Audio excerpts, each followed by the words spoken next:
Thank you for joining the Asheville Rise Stronger Together podcast. This is your host, Jessica Knupp with the Asheville Area Chamber of Commerce. I hope you enjoy today's episode. Hey everyone, today we're continuing our Women Who Lead Building Community Through Business series, and we are here with Michelle Coleman with Asheville Dream Center. And I'm just really excited to learn a little bit more about what you guys have going on in the community. I know you kind of started around COVID, and then we've had a hurricane. So fun. Yeah, so fun. So tell us kind of about the organization. Okay, a little bit about it. First of all, thank you for having me on here. Just love the chamber and everything that you guys have done, especially seeing what you've done in hard times in Asheville. The chamber's led very well, so Thank you. But yeah, we started in 2020, and this was prior to knowing COVID was even a thing. Right. So I'm an Asheville native, first of all, and my husband, he is from California, but of course I had to bring him back to the good place of Asheville. That's right. Beautiful place. But we came back here in 2017, and we just spent some time in the city, getting to know the city again. And for him, it was his first, right? But for me, Asheville has just grown over the years so much from when I was even raised here, and I think that it's so beautiful now. And I think that it's gone in such a beautiful direction with the expansion. And it's one of those places that I know tourists love to come to, but if you can live here, what a blessing, And so we came in 2017 and we just really got to know the city again, got to know the people. And I think during that time, we both had met in Los Angeles at a place called the LA Dream Center. And it is one of the largest food banks there. It's an old hospital that a man and his father had purchased and turned into a place where over 800 people can stay absolutely free, getting their lives together, whether it's from addiction recovery, families who've lost things just because they've lost their jobs and needed a place to go instead of Skid Row. They get to go there for free, get their lives together. The Dream Center has been a place where they've rescued girls from human trafficking. They have a veterans home. So if you can think of like almost all of those things in housed in one location. So that's where we met. We fell in love with the mission and thought one day it would be amazing to replicate or to do something like this. And there's dream centers around in a lot of the major cities. So when we came back to Asheville, we both got jobs here and just worked and just got to know the city. But pretty quickly we realized there was one area of Asheville that we saw, and I wouldn't say just a gap, because I think that there's so many amazing organizations here who work with, let's say, like the homeless population and then some of these underserved communities. But one thing that we've always had a heart for and a passion for is the children. And we want to see,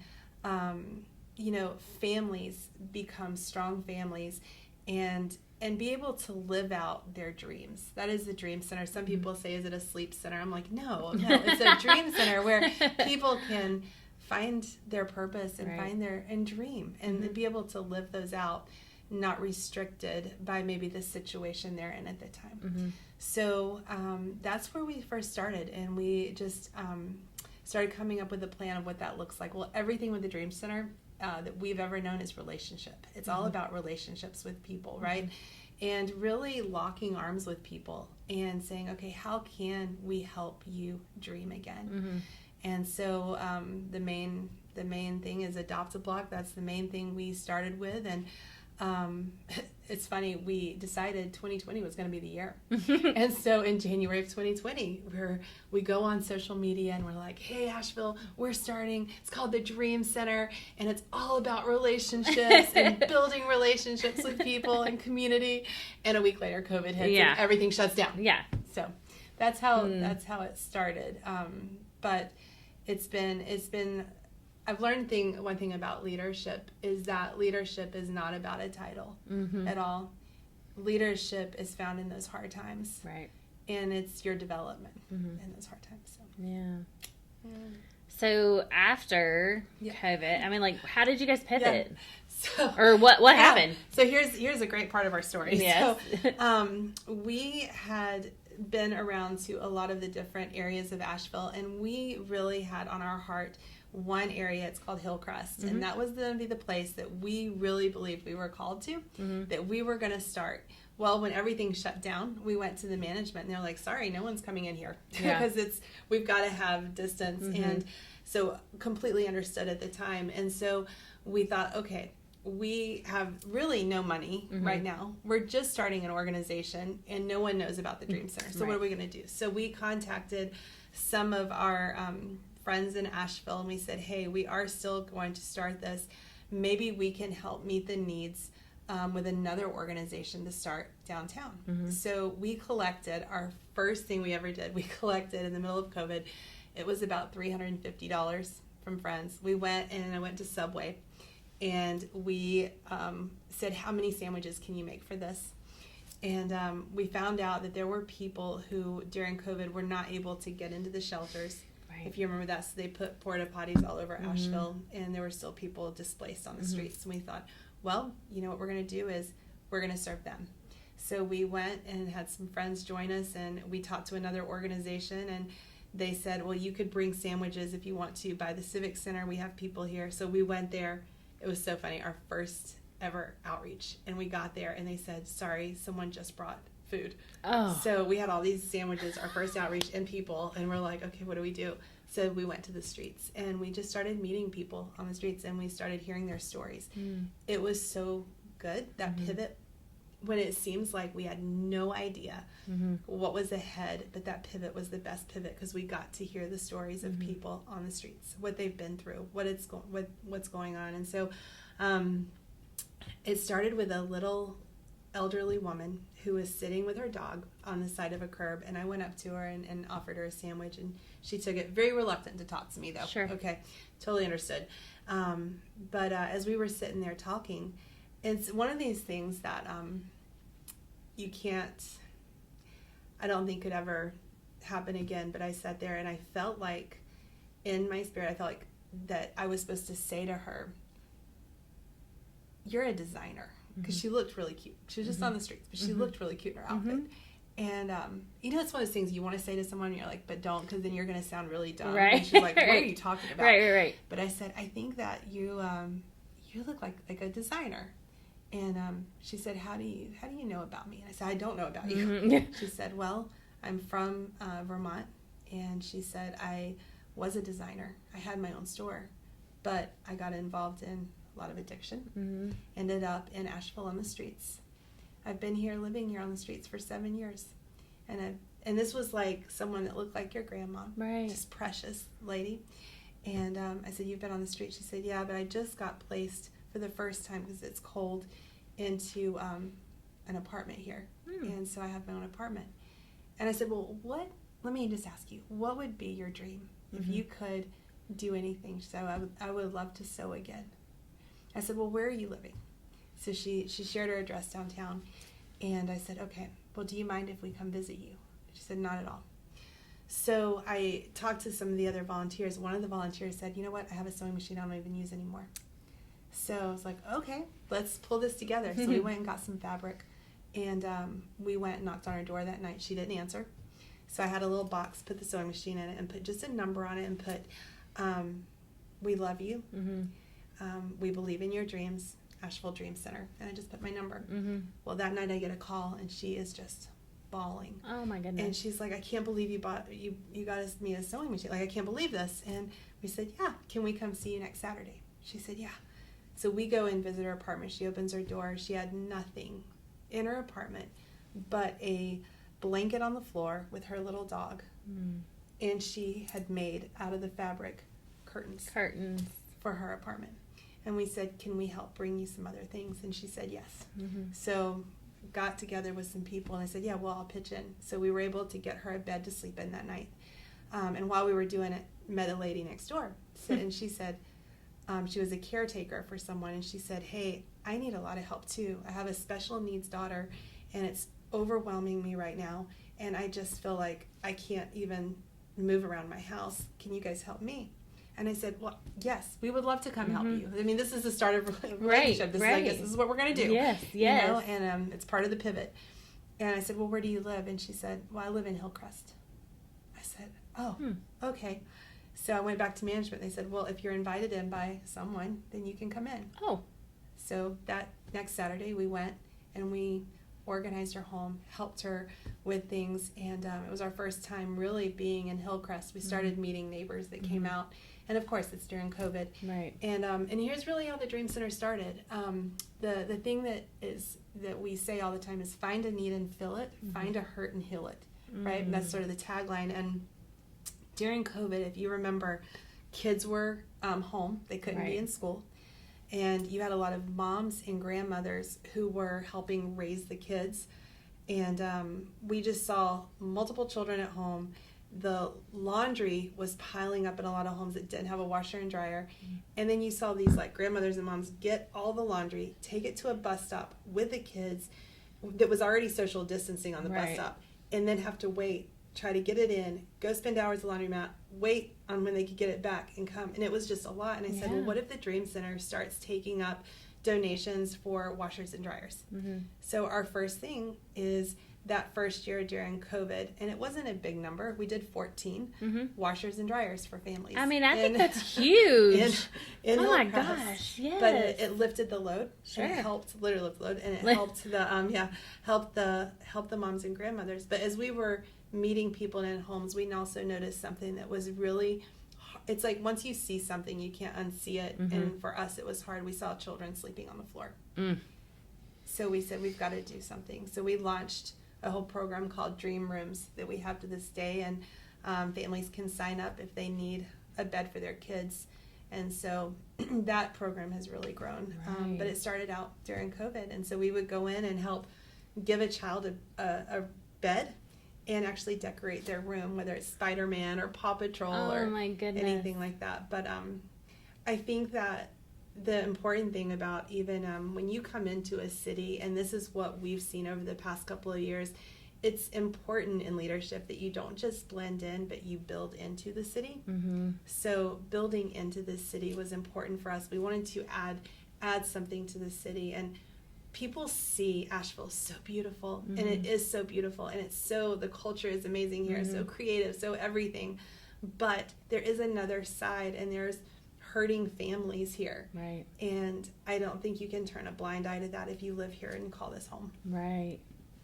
Oh my goodness, Michelle, that is just, So, I mean, thank goodness there was already food when you guys went. I mean, like, none of that would have happened. So as you guys, I mean, now, so what happened during the hurricane? Yeah. I mean, like, I we need to make this, but I mean, gosh. Yeah. That So was we were COVID. growing. We're on track to trajectory with the Dream Center. We were doing our program. It's Adopt a Block, and we've adopted Hillcrest as one of our main locations. Now we have Klondike, and we have some other locations as well. But we were really gearing up to just bring everything, Dream Rooms, everything to all the properties and really expand. And of course, hurricane hits, right? And it was right before our largest fundraiser of the year, where we were getting ready to, of course it was, to build. And then the hurricane hits, and so my husband and I, and we have a son. He's now 7, and we were at home, and of course, we all know how wild it was, and we had to make that decision: do we leave or do we stay? And there was no way we could leave. We were like, we have to stay and we have to help. Right. So we launched fully. It hit on a Friday, right? Yep. And we had a guy in our neighborhood that had a Starlink. So we were able to contact other large nonprofits around, like World Vision, Convoy of Hope. And on Sunday, one of the first ones came and met us at the Asheville Mall, and we started our first distribution of waters and things. And then we, because we have a lot of relationships with businesses and churches in Asheville, we decided to take all the resources that were coming to us and go ahead and distribute them to those businesses and the partners. So we had 64 locations that we were distributing to during the hurricane to help them serve their communities, right? So we sent Starlinks, we sent all of that, and then We got into the temporary housing. We did 16 families that needed temporary housing, and then we helped either remodel or rebuild 72 homes in the Barnardsville area. Wow. So we had some in Asheville, but mainly Barnardsville. And, you know, we went right in. And I think that a lot of lessons learned,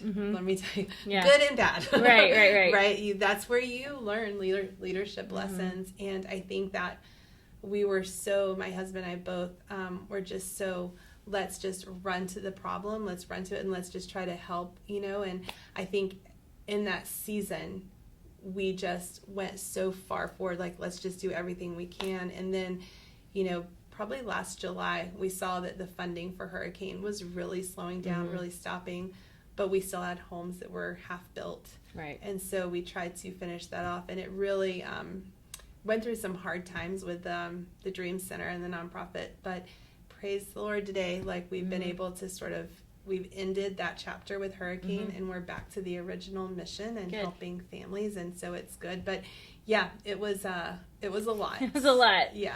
Oh my goodness. Yeah. Well, a couple things come to mind. Like, you're talking about the mattresses and the bedrooms. Like, what do those partnerships look like in the community? Like, how do you guys coordinate all of that? So we partner with a group called Sleep Tight Kids. They're incredible. They provide beds, mattresses, and we've also worked with Beds for Kids. We also work with Babies Need Bottoms. They're a great group to help the families here. They've been on. They're a couple episodes back. Yep, check them out. Yeah, they're great. So, yeah, I think collaboration is so important. And then also we have people who just donate to do the rooms, individual donors, and we have some churches, but we go in and really, I will say this, the homes we've gone in, the children literally don't have a bed. Like, I just, like, let that sink in. Right. Like, they are sleeping on a piece of foam or the floor, or that, you know, and it's like, it's so hard to see that in our city. So we go in, it's about $450 for a dream room, and that will help us get the mattress, the bedding, the curtains, the rug, and then we always try to give a toy, right? We want to have some type of a toy for the child. I think the best thing is the reactions of the kids. 90% of the time, the kids are going to run in, and you can imagine what they do. Jump on the bed. They're going to jump. They're going to have fun. But one little girl got me, I think, the most, and it just brought tears. I was holding back. She came in and saw her room, and she's about 10 years old. She saw her bed, and she just looked around, and she said, "Can I get in it?" She got underneath the covers, and she fell asleep. Oh. And it was just watching her, she just fell asleep. And I thought, wow, just a good night's sleep, you know? And so that's been just an incredible program. I mean, we do mentorship programs now for kids in Hillcrest every Wednesday. We need volunteers out there, but it's we play sports with them, games with them, help them with tutoring homework, with their homework, and just pour into these children, you know, and that's been a very important focus of the Dream Center. And we still, because of all the hurricane help with Barnardsville, we have adopted Barnardsville, so we are running a full summer camp in Barnardsville, free for kids all summer. Wow. It's like a 4-week camp, so it's big. That is. So we're now in the camp business too. It's good. But, you know, we wanted to still, because we're about relationship, not just like build a home, drop off, and say see you later, but like, how can we still invest? May not be Asheville, but they're still part of the thread of our community. Oh, absolutely. And we keep it's repeated over and over about how relationship oriented this area is, and just how making those connections, you know, it's just so important, and even more so after the hurricane, after we went through that, you know. So you mentioned volunteers. You know, we talked about some expanding and doing things. Is there anything else that you would like to share with us today? Yeah, I would just say the main thing is we really do need volunteers for everything we do. We do fun block parties. We do a backpack giveaway at the end of July for all the kids, and that is a really fun event. We're doing something new this year coming in September. We're bringing in an artist named Sevin. It's Sevin. And he is one of the most downloaded, I guess, Christian rappers in the prison system. Okay. So we're bringing him in, and he's going to do some concerts here. And I think our future is we would like to start a men's recovery home here, so live in. So just excited. We've got a lot of things going, but we just need help and support with volunteers, and then people who are saying, hey, I would love to give to a dream room. I can help support that, or a business saying, hey, I would love to support kids in summer camp. Those are the things we need right now. And they can always find that at AshevilleDreamCenter.org. Okay. And your social media handles? Yeah, just Asheville Dream Center. Okay, perfect. Instagram, Facebook. Perfect. Yeah. Well, I mean, I think there's so many ways that we as a community can help and support. And I love that, you know, even though it's through COVID and the hurricane and you had to pivot, but all of that happens for a reason. And, you know, it got you where you are today and helping so many children, you know, and I mean, sleep is like the number one for these children to be able to, you know, function at school and just for their brains and just to process things. And, what a wonderful thing you guys are doing. Well, Michelle, thank you so much for being on with us. We appreciate it. Thank you for being a partner with the Chamber. Yeah. And we appreciate Love the Chamber. Yes. Yeah, thank you. Yeah. Thank you. Thanks. If you enjoyed today's episode, like, comment, and subscribe. To learn more about joining the Asheville Chamber, scan the QR code on your screen or visit AshevilleChamber.org. Until next time!